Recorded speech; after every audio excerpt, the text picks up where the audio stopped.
오늘은 결혼식장, 내일은 상갓집. 달력을 펼치며 여름이 지난 9월의 달력을 보면 빈 칸이 없습니다. 카톡으로 받은 청첩장이 벌써 2개나 되고 저번 주엔 갑자기 친구 아버지께서 상을 당해 갔다 왔고 다른 지인 모친은 병세가 많이 악화되신 걸 보니 조의금 봉투 준비를 미리 해야 될 것 같네요. 여기에다 친척 팔순 잔치까지 겹치니 이거야 원. 핸드폰을 없애버리든지 아니면 산에 들어가 속세와 인연을 끊고 자연인이 되어 살아야 하던지 조만간 양자택일을 해야 될 것 같습니다. 젊었을 땐 주말에 딱히 할 게 없어 뭐 할까 고민했는데 지금은 주말에 굳이 고민 같은 거 안 해도 딱 맞춰서 심심하지 않게 카톡이 부지런하게도 소식을 전해줍니다. 아내가 옆에서 그럽니다. 여보, 우리 이번 달은 정말 일 없이 돈이 많이 나가네. 그러게 말입니다. 수입은 정해져 있는데 지출이 늘면 걱정이 될 수밖에요. 경조사가 많다는 건 그만큼 내 인생에 있어 사람이 많다는 뜻이기도 한데 이게 좋은 일인지 나쁜 일인지 알 수가 없다 이 말입니다. 아니할 말로 내가 제일 늦게 저 세상으로 갈 땐 찾아오는 사람이 아무도 없다는 게 제일 큰 문제이긴 합니다. 그래도 제일 오래 산다면 그걸로 위안이 되려나. 이번 달은 좀 너무합니다. 없는 사람도 먹고 살게끔 스케줄 좀 조정 안 해주시고 다들 그렇게 시도 때도 없이 연락을 주시면 아니 되옵니다. 벌써 3번째 확정에다 초상집 대기 한 건입니다. 다음 달은 추석까지 겹치는데 말입니다. 누가 보면 내가 구의원 선거 나가는 줄 알겠습니다. 지갑이 얇아지는 속도가 내 머리카락 빠지는 속도랑 비슷합니다. 아니, 머리카락보다 더 빠른 것 같습니다. 느닷없는 경조사 알림.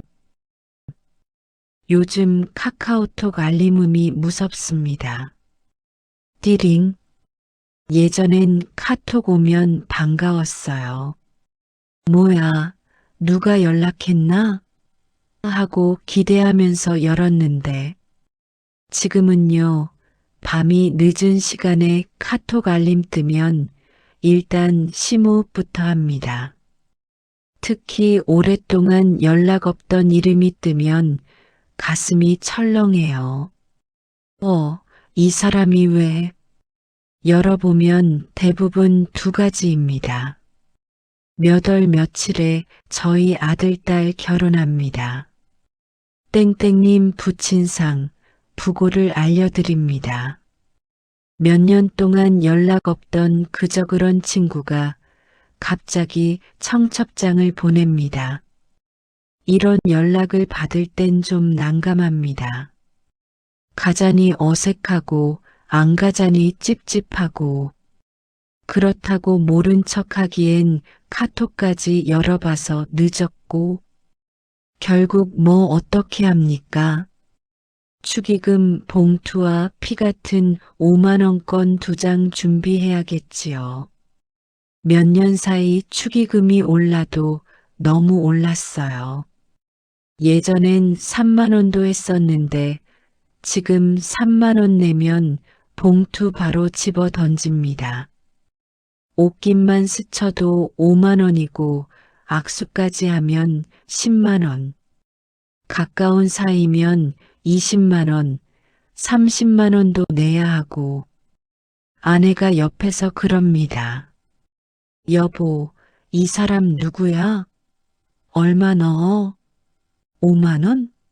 아님 10만 원? 이런 대화를 자주 합니다. 결국 애매하면 10만 원 넣습니다. 에라 모르겠다. 그냥 10만 원. 이름도 가물가물한 사람의 부고. 더 난감한 건 부고 소식입니다. 김땡땡님의 부친상을 알려드립니다. 근데요, 솔직히 김땡땡님이 누구인지 기억이 안 날 때가 있어요. 이 사람 누구지? 어디서 알던 사람이지? 한참 생각해요. 아, 5년 전에 같은 동호회 멤버였던 사람인가? 아니면 예전에 거래처 담당자였나? 기억이 가물가물합니다. 결혼식은 안 가도 그나마 괜찮은데 부고는 사람이 죽은 건데 모른 척하기가 어렵습니다. 그래서 고민합니다. 가야 하나? 말아야 하나? 아내한테 물어봐요. 결국 안 가더라도 조의금은 보냅니다. 계좌이체로 5만 원. 그러면서 씁쓸한 마음이 들어요. 이 사람은 나를 기억하고 있었나? 어쩌면 그냥 단체 카톡방에 부고장 공유한 건데 내가 그 안에 있었던 게 잘못이겠죠. 한편으론 또 그런 생각도 듭니다. 나한테도 이 사람이 그랬던 것처럼 나도 연락 안 하다가 경조사 때만 연락하는 사람이 혹시 있지는 않았나? 한참이나 생각을 해봅니다. 전화벨이 무서운 나이. 예전엔 전화가 오면 반가웠습니다. 야, 내일 저녁에 소주 한잔 하자. 이런 전화였으니까요. 근데 요즘은 밤늦게 전화가 오면 카톡보다 더 가슴이 철렁합니다. 특히 오래된 친구 이름을 들먹이면 예감은 기가 막히게 적중합니다. 여보세요? 야, 나야. 목소리 톤으로 알 수 있어요.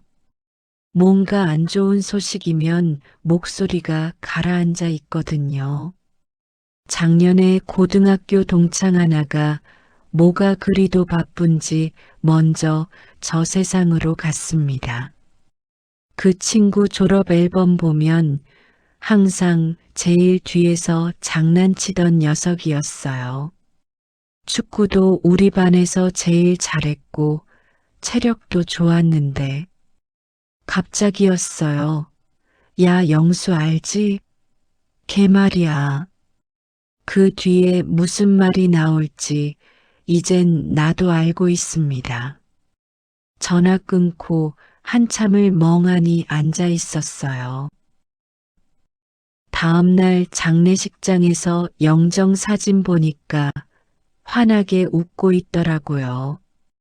야, 왜 그렇게 슬픈 얼굴이야? 나 괜찮아. 그 친구가 나한테 이야기하는 것 같았습니다. 빈소에서 다른 친구들도 만났어요. 다들 말이 없더라고요. 누가 먼저랄 것도 없이 소주 한 잔 따랐습니다. 야, 우리가 벌써 이런 나이가 됐네. 그러게, 영수가 우리 중에 제일 건강했는데 말이야. 사람 일은 모르는 거야. 그날 밤 집에 돌아와서 옛날 사진첩을 꺼냈습니다. 수학여행 때 찍은 사진, 군대 휴가 나와서 같이 찍은 사진. 사진 속 우리는 23, 24. 팔팔했던 시절도 있긴 있었군요. 세월을 살다가 돌아보니 그 중에 벌써 몇 명이 없어요. 사진 속에서 웃고 있는 친구를 손가락으로 짚어봤습니다. 얘는 벌써 갔고 얘도 갔고 얘는 아직 있고. 그러다가 아내가 방으로 들어왔어요. 여보, 뭐해? 아니, 그냥 옛날 사진 보고 있어. 아내가 옆에 앉더니 피식 웃으며 한마디 던집니다. 어머, 당신 옛날엔 머리숱이 제법 많았었네? 당연한 말씀이지 완전 새까맣지? 실없는 농담에 서로 웃고 맙니다. 그래요. 이렇게 웃을 수 있는 게 다행인 거예요. 그래서 요즘은 친구들한테 연락을 더 자주 합니다. 야, 별일 없지? 시간 날 때 밥이나 한번 먹자. 야, 건강해라. 오래 살자. 90년대 우리 세대의 결혼식. 요즘 결혼식장 가면 참 화려합니다.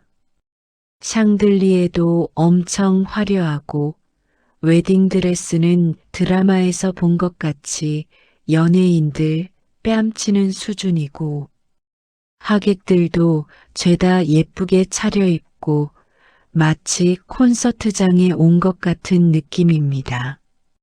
저는 그런 결혼식을 볼 때마다 우리 때 생각이 납니다.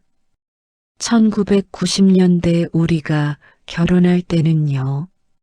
예식장이 아니라 조그만 교회 강당에서 올린 사람도 있었고 마을회관에서 식을 올린 사람도 있었습니다. 그때 그 시절에는 가정이 좀 어려운 친구들도 많았습니다. 예식장이라고 해봐야 지금처럼 화려하진 않고 검소하게 치루었죠. 하객들 식사 대접도 일반 식당을 잡아서 예약하고 갈비탕으로 통일해서 대접하고 그랬던 것 같습니다. 물론 부모 잘 만난 친구들은 당연히 예식장에서 어깨에 힘주고 결혼식을 올렸지요. 그 시절엔 사진도 대충 찍었어요. 그래도 폼은 일품이었지요. 지금처럼 영상 촬영? 그런 건 사치였습니다. 사진사가 하나, 둘, 셋, 찰칵. 그냥 찍고 끝. 돈 없어서 신혼여행은 근처 온천으로 갔습니다. 그것도 1박 2일 코스였습니다. 설악산 정도는 가고 싶었는데 돈이 없으니까 할 수 없었지요. 지금 생각하면 그래도 그때가 제일 행복했던 것 같아요. 없는 게 많았지만 당연하다고 생각했던 시절이었으니까요. 요즘 젊은 친구들 결혼식 보면 참 부럽기도 하고 걱정도 됩니다. 결혼 비용이 얼마래요? 몇 천만 원이라면서요? 저렇게 돈 아까운 줄 모르는데 살림은 제대로 하려나? 그건 우리 때도 똑같은 심정으로 어른들이 하던 걱정이었겠죠? 그러면서도 축의금 봉투에 손이 또 갑니다. 요즘 물가에 얼마를 넣어야 할지 그것도 고민입니다. 결혼식장 풍경? 결혼식장에 가면 여러 가지 상황이 생깁니다. 일단 주차부터가 전쟁이에요. 주차장은 좁은데 차는 많고 빙빙 돌다가 결국 한참 떨어진 데 세우고 걸어옵니다. 그러다 보면 이미 결혼식이 시작될 때도 있었어요. 아슬아슬하게 축의금을 내고 혼주 얼굴 도장 찍을 때도 있습니다. 결혼식장 다니다 보면 하객 수가 천차만별이에요. 어떤 결혼식은 사람이 넘쳐납니다. 아니, 미어 터집니다. 식장이 꽉 차서 뒤에 서서 보는 사람도 있고 로비까지 사람이 밀려 축의금 내는 줄이 길어서 한참을 기다려야 하고, 뷔페도 사람이 너무 많아서 줄이 끝도 없이 이어집니다. 와, 이 집은 인맥이 대단하네. 부러운 생각도 들어요. 이와는 반대로 어떤 결혼식은 하객이 몇십 명도 안 될 때가 있어요. 넓은 식장에 사람이 띄엄띄엄 앉아 있습니다. 다들 아침도 굶고 오셔서 예식 구경은 뒷전이고 뷔페로 곧장 달려가신 건 아니겠죠? 그런 결혼식 보면 마음이 좀 그래요. 저 친구들 앞으로 잘 살아야 할 텐데. 결혼식 끝나고 나오면서 아내가 그러더라고요. 여보, 오늘 결혼식 좀 썰렁하지 않았어? 응, 하객이 별로 없더라. 신랑 신부가 어떤 마음일까? 그러게. 근데 또 생각해 보면요. 사람 많다고 다 좋은 건 아닌 것 같아요. 진심으로 축하해주는 사람 10명이 그냥 의무적으로 온 100명보다 나을 수도 있으니까요. 그래도 결혼식장이 너무 휑하면 신랑 신부 입장에서는 서운할 것 같긴 해요. 예식장의 뷔페 음식. 솔직히 말하면 경조사 중에 결혼식에 가는 이유도 잘 먹으려고 가는 마음이 포함되는 것도 사실입니다. 기대가 크면 실망도 큰 만큼 요즘 뷔페 가보면 이상하게 맛이 예전 같지가 않습니다. 잡채는 왜 항상 미지근하고 탕수육은 돌덩이처럼 딱딱합니다. 귀하디 귀한 킹크랩이 나왔다길래 불이 나게 쫓아갔는데 부러진 몸통 2조각 겨우 가지고 왔습니다. 샐러드는 싱싱한 게 아니라 조금만 더 버티지 그랬니 싶은 상태고요. 스테이크는 항상 내 앞에서 떨어지고 초밥 또한 맛이 예전 같지 않습니다. 전복죽 먹으려고 갔더니 밥죽만 남아 있어요. 전복은 어디로 간 거야? 그럼에도 불구하고 줄은 또 깁니다. 그래도 우리 60대는 어딜 가도 살아남습니다. 이래봬도 동작은 꽤나 빠르거든요. 뷔페에 들어가자마자 바로 고기 코너로 직진해요. 일단 접시 들고 비싼 거 위주로 이것저것 담습니다. 그렇게 한 접시 가득 담아와서 먹어보면 어휴, 역시나입니다. 그래도 다 먹습니다. 남기면 안 되니까. 우리 세대는 음식 남기는 거 싫어해요. 어릴 때부터 자연스럽게 몸에 밴 습관이에요. 근데 진짜 웃긴 건요. 집에 와서는 아내가 꼭 이러거든요. 여보, 나 배고파. 아까 이것저것 많이 먹은 것 같은데 왜 배가 고프지? 그러게 이상하게 허하네. 뱃속에 거지가 들어앉았나 보군. 사람마다 뷔페 체질이 따로 있나 봅니다. 갑작스러운 부고 소식. 아침 출근길에 전화가 왔습니다. 친구 장인께서 돌아가셨대요.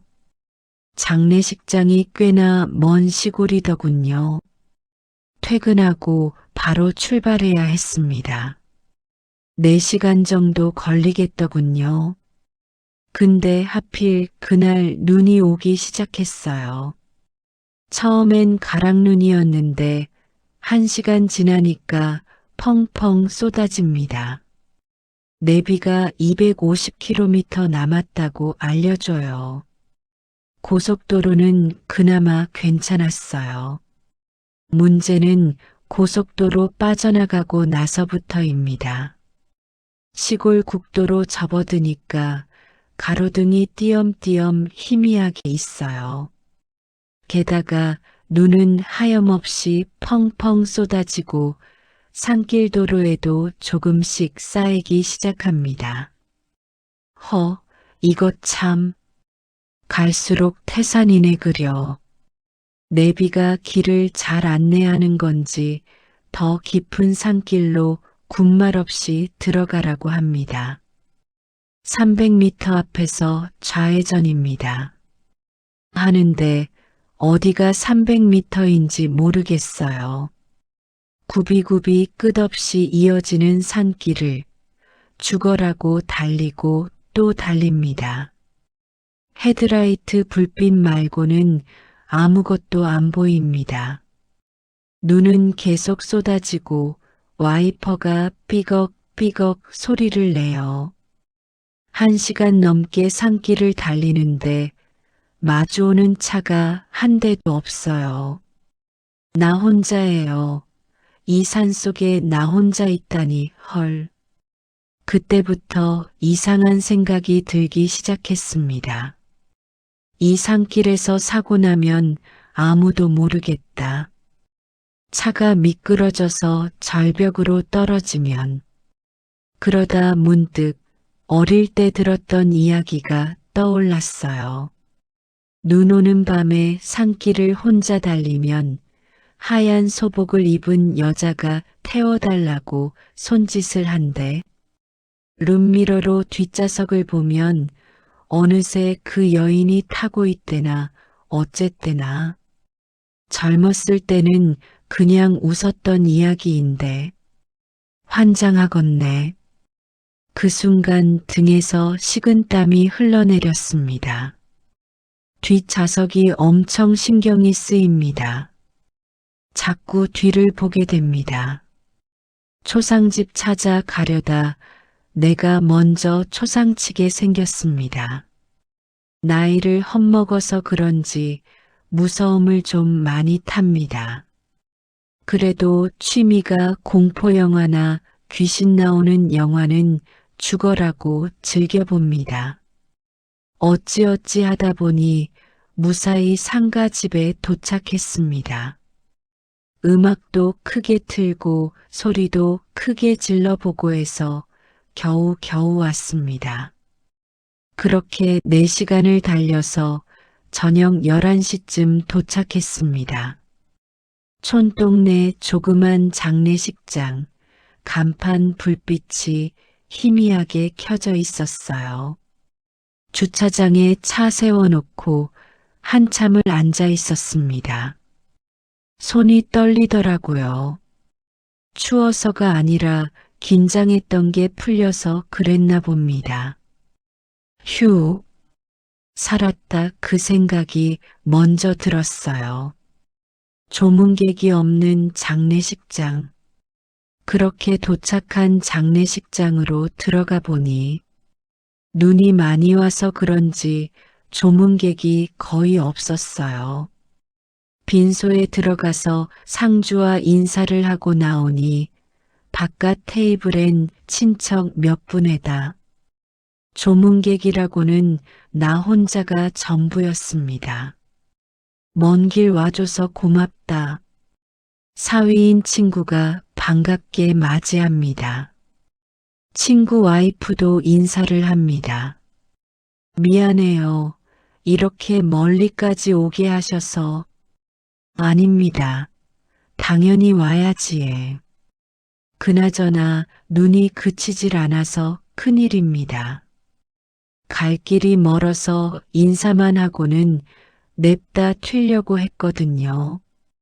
그치지 않는 야속한 눈 덕분에 월차까지 내고 억지로 밤샘까지 했던 그런 일도 있었습니다. 조문객이 많은 집, 적은 집. 장례식장 다니다 보면 조문객 수가 천차만별이에요. 어떤 빈소는 사람이 넘쳐납니다.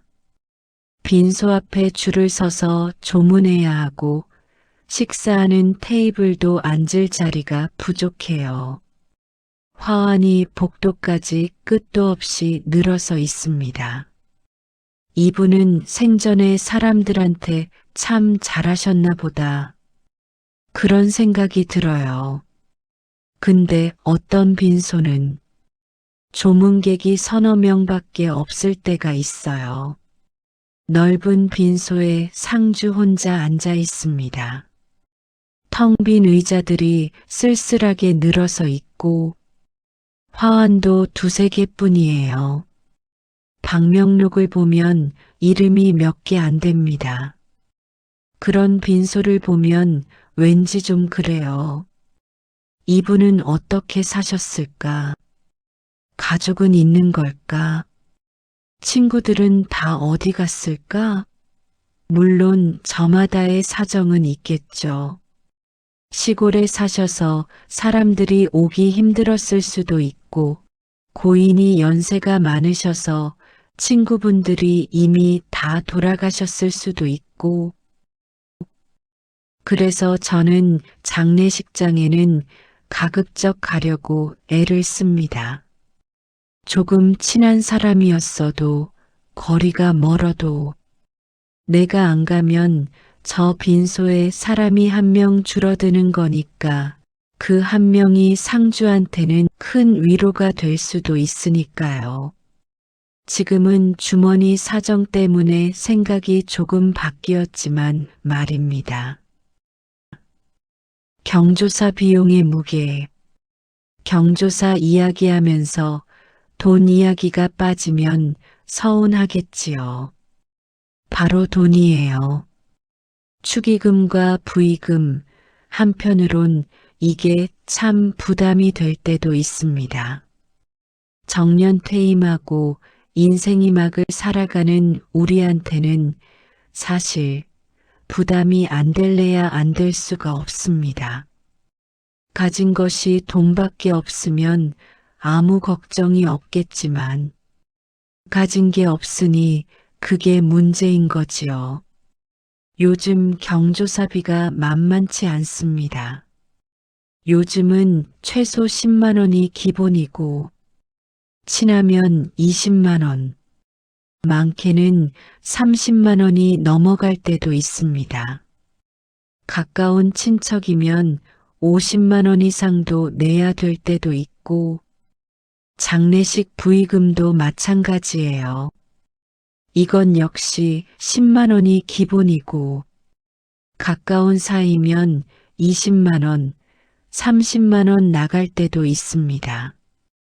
이게 한 달에 한두 번만 있어도 감당하기 벅찬데 많을 때는 한 달에 서너 개씩 몰릴 때도 있습니다. 4개예요, 4개. 결혼식 2번, 장례식 2번, 아니면 결혼식 1번, 장례식 2번, 돌잔치 1번. 계산해 보세요. 10만 원씩만 해도 기본 40만 원은 나갑니다. 솔직히 생활이 빠듯할 때가 있어요. 그 달은 진짜 허리띠 졸라매야 해요. 아내가 한숨을 쉬면서 말하더라고요. 여보, 이번 달은 외식 못하겠네 하면서 너스레를 떨더군요. 그래서 고민 끝에 경조사 비용을 반으로 낮추었어요. 예전처럼 주던 금액의 절반만 봉투에 넣어서 내고 있습니다. 다들 넓은 아량으로 이해해 주시겠지요. 우리가 살아야 하니까요. 작은 바램. 가끔 이런 생각을 해요. 경조사 비용도 나라에서 좀 도와주면 안 되나? 건강보험처럼요. 건강보험은 아프면 공단에서 비용을 일부 부담해 주잖아요. 경조사도 그런 게 있으면 좋겠어요. 경조사 보험 같은 거 매달 조금씩 내고 경조사 있을 때 지원받는 거예요. 결혼식 가면 5만 원 지원, 장례식 가면 10만 원 지원 이런 식으로요. 아니면 보험회사에서 상품이라도 만들어주면 좋겠어요. 경조사 안심보험 이런 거 말입니다. 매달 2만 원씩 내면 1년에 경조사비 50만 원까지 보장해주는 그런 상품이요. 그런 상품 있으면 진짜 가입할 것 같아요. 우스갯소리가 아니에요. 진짜로 부담이 되거든요. 사람 사는 세상에 경조사는 안 갈 수가 없잖아요. 가자니 돈이 부담되고 안 가자니 정이 끊어지고 그래서 어떤 사람들은 경조사를 피해 다닌대요. 부고장 오면 모른 척하고 청첩장 오면 안 본 척하고 그게 정답인지도 모르겠습니다. 마무리 글을 쓰려면 힘을 좀 더 내야 하는데 아까부터 모기 한 마리가 내 발등을 눈치도 없이 자꾸 물어제낍니다. 겨울이 다가오는데도 아직까지 죽지도 않고 저렇게 하루라도 더 살아보겠다고 발버둥 치니 눈물이 나오려고 합니다. 구석에 걸려있는 모기채를 잡고서는 냅다 후려칩니다. 지지직 고기 타는 냄새와 함께 저 세상으로 갔습니다. 그냥 조용히 가시면 되지. 모기놈이 할 말이 많은지 한마디 던집니다. 죽이려면 곱게 죽이지 꼭 전깃불로 지져서 고통스럽게 죽여야 속이 시원하겠느냐고 물어봅니다. 하기사 모기놈 말을 들어보니 지당하신 말씀인 것 같습니다. 야, 그래도 그건 아니지. 빌어먹을 이 모기놈아, 그럼 나도 한마디 할게. 몰래 그냥 와서 피 좀 빨아먹고 간다고 네 놈을 일없이 죽이겠니? 나 그렇게 인정머리 없는 분 아니다. 아니지. 아니고 말고. 문제는 물고 간 그 자리가 계속 가려워 밤새도록 잠을 못 주무시니 모기향에다 에프킬라에 전기 모기채까지 갖다 놓았지. 정 오래 살고 싶으면 절에 가서 살아라. 스님들은 살생을 금하고 있으니 거기 가서 니놈 하고 싶은 대로 하고 살다가 숨이 넘어갈 때 연불소리 들으면서 극락왕생하거라. 벌써 11월도 반이나 넘게 훌쩍 지나가고 이제 며칠 안 남았습니다. 다음 주엔 부친 생신에다 12월엔 묘사까지 벌써 2개의 행사가 있습니다. 그래도 즐거운 가족과 친지들 모임 행사라서 기분은 좋습니다. 어차피 빈손으로 왔다 빈손으로 가는 인생. 살아 숨쉴 때만이라도 서로 사랑하고 베풀며 이해해주면서 그렇게 호구로 살렵니다. 또한 내일이라도 갑자기 부고 소식이 오면 달려가야겠지요. 12월엔 좋지 않은 소식이 제발 오지 않길 하는 바람입니다. 새벽바람이 차서 얼어 죽지 않으려고 장롱 속에 패딩도 차곡차곡 꺼내어 기나긴 겨울 준비에 들어갑니다. 헤어지기 아쉬워 마지막으로 자작곡인 사랑아 가지마오 노래 한 곡 듣고 가실게요. 오늘 하루도 건강하세요.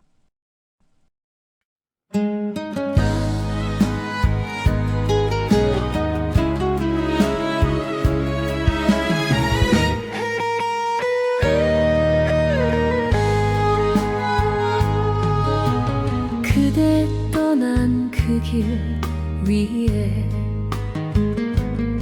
붉은 노을만 남았네요. 손끝에 스며든 눈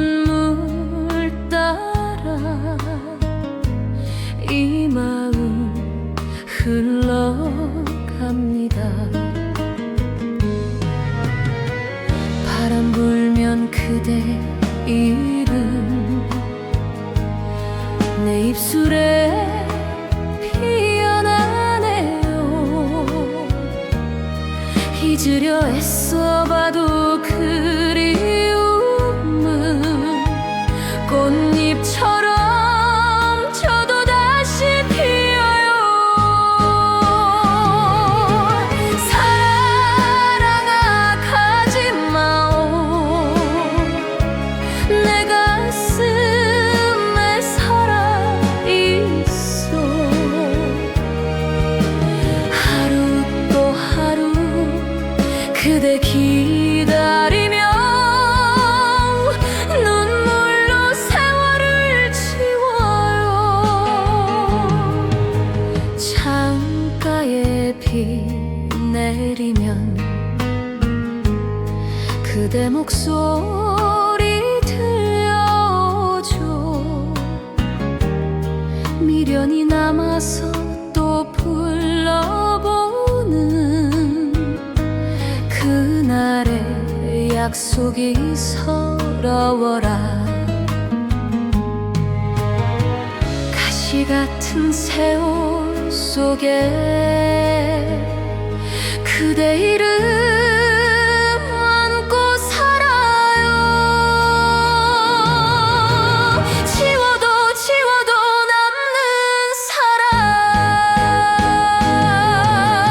내 운명인가 봅니다. 사랑아 가지 마오.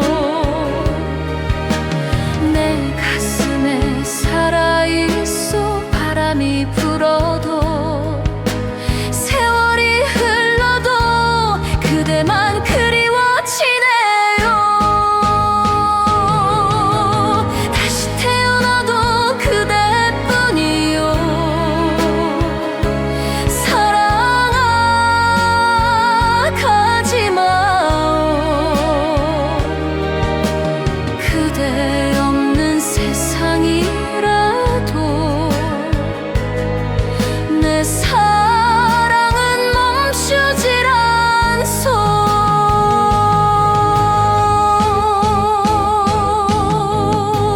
하늘이 갈라져도 그대 생각에 오늘도 울고 있어. 사랑아 가지 마.